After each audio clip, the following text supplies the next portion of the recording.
تھوڑی برداشت کا، تحمل کا اور رواداری کا مظاہرہ کرنا چاہیے. آپ تھوڑا سا ذرا اس پر حوصلہ کریں اور اعلیٰ ظرفی کا مظاہرہ کرتے ہوئے، جس طرح مسلم لیگ نون نے گلگت بلتستان میں آپ کو مبارک دی تھی، آپ مسلم لیگ نون کو مبارکباد دیں. تو دیکھیے، آپ اگر اپنے آپ پہ الزام لگا رہے ہیں تو میں اس پہ کہہ کچھ نہیں سکتا. آپ کا وزیر اعظم ہو، آپ کی اپنی حکومت ہو، اور پھر آپ الزام لگائیں اور پھر کہیں 2024 میں بھی یہ ہوا تھا. لوگوں کو پتا ہے کہ تعمیر و ترقی کس نے کی ہے اور وقت ضائع کس نے کیا ہے. یہ جو اللہ تعالیٰ نے مسلم لیگ نون کو آزاد جموں اور کشمیر میں فتح دی، یہ کئی ہمارے مخالفین کو جو ہے وہ ہضم نہیں ہو رہی.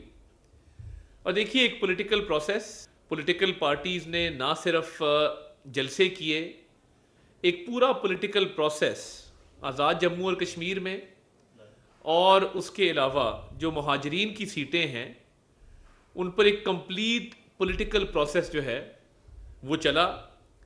اور لوگوں نے نہ صرف بڑھ چڑھ کے الیکشن کیمپین میں حصہ لیا، بلکہ الیکشن کیمپین کے ساتھ ساتھ انہوں نے جلسوں میں، جلوسوں میں، کارنر میٹنگز میں بہت اچھا کردار ادا کرتے ہوئے الیکشن پروسیس کا وہ حصہ بنے.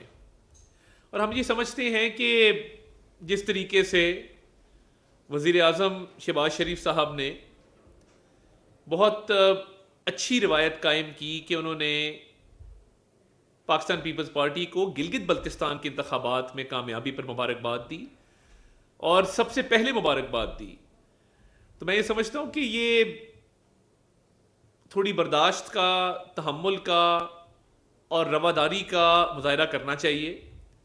اور جس طریقے سے آج وزیر اطلاعات سندھ اور سینئر منسٹر جناب شرجیل میمن صاحب کی طرف سے بے بنیاد الزامات لگائے گئے، تو میں چند گزارشات ان کی خدمت میں پیش کرنا چاہتا ہوں.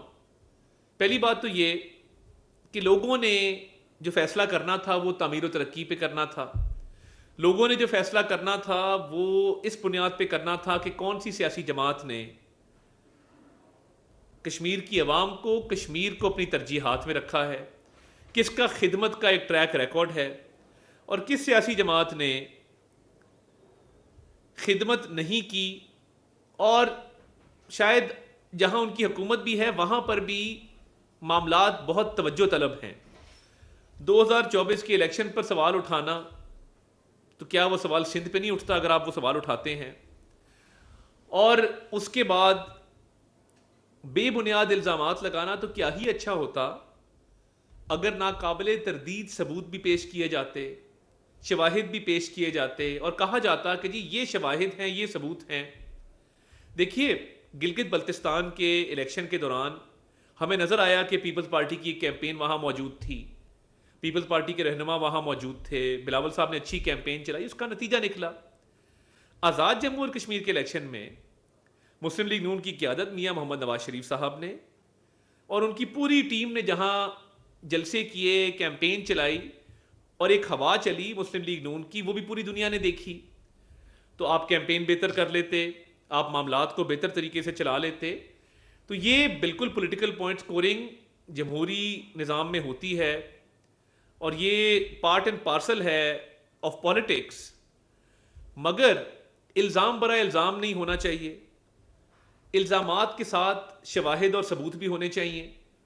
اور پھر یہ سوالیہ نشان لگانا کہ جی یہ 2024 میں ہوا اور یہ اب ہوا اور فارم 47، تو آپ تھوڑا سا ذرا اس پر حوصلہ کریں اور اعلیٰ ظرفی کا مظاہرہ کرتے ہوئے، جس طرح مسلم لیگ نون نے گلگت بلتستان میں آپ کو مبارک دی تھی، آپ مسلم لیگ نون کو مبارکباد دیں. دیکھیے، اور میں میرے اپنے حلقے کے اندر جو مہاجر کی سیٹ پہ الیکشن ہو رہا تھا، وہاں پہ پیپلز پارٹی کی کوئی پوزیشن نہیں تھی. ان کی ایک سیٹ پہ ان کا کینڈیڈیٹ ہی بہت کمزور تھا، دوسری سیٹ پہ ان کا کینڈیڈیٹ نہ ہونے کے برابر تھا، اور ڈور ٹو ڈور کیمپین ہو، کارنر میٹنگز ہوں، جلسے ہوں، Peoples Party was missing from the equation. اور اسی طرح جو آزاد جموں اور کشمیر کی سیٹیں ہیں، اس پر سرویز بھی ہوئے، اس پہ ماہرین نے اپنی رائے بھی دی، تو کیمپین بہت اچھے طریقے سے چلی. جلسے مسلم لیگ نون نے بھی کیے، پیپلز پارٹی نے بھی کیے. تو میں یہ سمجھتا ہوں کہ یہ جو نوک جھوک ہے بالکل یہ چلتی ہے، جمہوریت کا حصہ ہے، سیاسی نظام کا حصہ ہے، مگر اب یہ جو الزام تراشی کی جا رہی ہے، اور اب الحمدللہ کیونکہ ہمیں سمپل میجورٹی حاصل ہو چکی ہے، تو اس کو خوش دلی سے تسلیم کرنا چاہیے. اگر یہ اسی طرح الزام تراشی کرتے رہیں گے تو اس کا نتیجہ کوئی نہیں نکلے گا، کیونکہ ان کے پاس نہ ثبوت ہیں، نہ ان کے پاس شواہد ہیں، نہ ان کے پاس کوئی آرگیومنٹ ہے. تو بالکل آپ کا اگر منشور کمزور تھا یا آپ نے تعمیر و ترقی میں کبھی حصہ نہیں ڈالا کشمیر کی، اور مسلم لیگ نون کی قیادت میاں نواز شریف صاحب نے ہمیشہ کشمیر کی ترقی کو اپنی ترجیحات میں رکھا. شہباز شریف صاحب وہاں پہ دانش اسکول بنا رہے ہیں، ہائی ویز بنا رہے ہیں، کنٹریبیوٹ کر رہے ہیں ٹورڈز کشمیر ڈیولپمنٹ.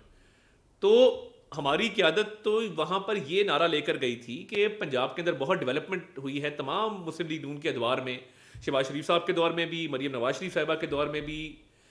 تو آپ کے منشور میں کیا تھا؟ کون سے ایسے پروجیکٹس تھے جو آپ نے اپنے صوبے میں اپنی حکومت کے ذریعے ایگزیکیوٹ کیے، جو آپ نے کہا کہ جی یہ تعمیر و ترقی ہم یہاں پر بھی کریں گے؟ تو دیکھیے، یہ عوامی فلاح و بہبود، عوامی خدمت، تعمیر و ترقی، یہ منشور تھا، یہ ہمارا ویژن تھا جس پر لوگوں نے ووٹ دیا. اور الیکشن کیمپین بھی کسی کی سپیریئر ہوتی، کسی کی نہیں ہوتی. تو دیکھیے، جس طرح میں نے تسلیم کیا کہ گلگت بلتستان میں آپ کی اچھی کیمپین تھی اور آپ نے اچھے جلسے بھی کیے، آپ نے اچھی کیمپین بھی چلائی، اس کا نتیجہ نکلا. اسی طرح مسلم لیگ نون کی کیمپین آزاد کشمیر میں بہتر تھی. اور آپ جو الزامات لگا رہے ہیں، آپ کی اپنی ایڈمنسٹریشن ہے، آپ کے اپنے وزیر اعظم ہیں، اور یہ لوگوں کو پتہ ہے کہ کشمیر کے الیکشن میں کیئر ٹیکر سیٹ اپ نہیں ہوتا، سٹنگ پی ایم کے تحت ہی الیکشن ہوتے ہیں، انہی کی ایڈمنسٹریشن ہوتی ہے. تو دیکھیے، آپ اگر اپنے آپ پہ الزام لگا رہے ہیں تو میں اس پہ کہہ کچھ نہیں سکتا. آپ کا وزیر اعظم ہو، آپ کی اپنی حکومت ہو، اور پھر آپ الزام لگائیں اور پھر کہیں 2024 میں بھی یہ ہوا تھا. تو میں یہ سمجھتا ہوں کہ یہ افسوسناک ہے. ان نتائج کو خوش دلی سے تسلیم کریں اور آگے بڑھیں. یہی جمہوری عمل کا تقاضا ہے اور یہی پولیٹیکل پروسیس کے تحت ہوتا ہے. الزام برائے الزام، تنقید برائے تنقید، ثبوتوں کا نہ ہونا اور ایک پولیٹیکل ریٹرک کریٹ کرنا، لوگوں کو پتہ ہے کہ تعمیر و ترقی کس نے کی ہے اور وقت ضائع کس نے کیا ہے. تو آگے بڑھیں اور جمہوری پروسیس کو، سیاسی عمل کو کشمیر میں آگے بڑھائیں. بہت شکریہ.